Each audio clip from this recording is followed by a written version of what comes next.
حضرت ابراہیم علیہ السلام کو سوتے میں رب کی طرف سے اشارہ کیا گیا، اے میرے خلیل اپنی منت پوری کیجیے، اپنی نظر پوری کیجیے۔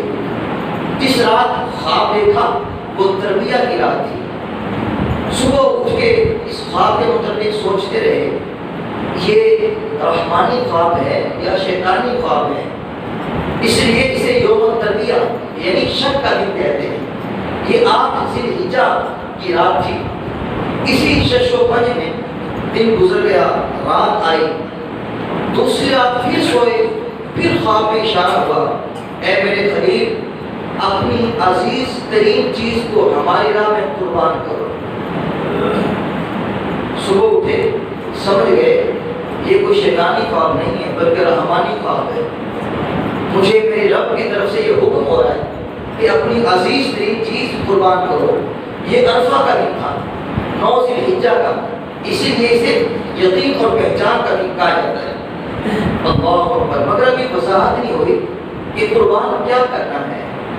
تیسری رات پھر سو گئے، پھر خواب کا دیکھا کہ آپ اپنے تخت جگر نور نظر جناب اسماعیل علیہ السلام کو ذبح کر رہے ہیں۔ صبح اٹھے تو یقین ہو گیا، کیونکہ انبیاء کرام کے جو خواب ہوتے ہیں بامنزل وحی ہوتے ہیں، وہ سچے ہوا کرتے ہیں۔ تو آپ نے دل میں کہا اگر ایک بیٹا اس کی راہ میں قربان کر کے رب راضی ہوتا ہے تو سودا سستا ہے، اگر ایک بیٹا دے کے رب راضی ہوتا ہے تو سودا بڑا سستا ہے۔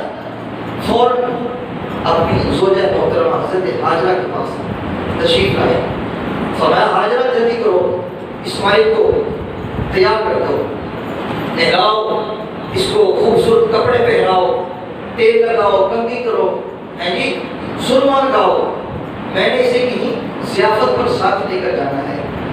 حضرت ہاجرہ نے تعبیر حکم میں دیر نہ لگائی، فوراً لفظ جگر کو تیار کیا اور اپنے سرتاج کے حوالے کر دیا۔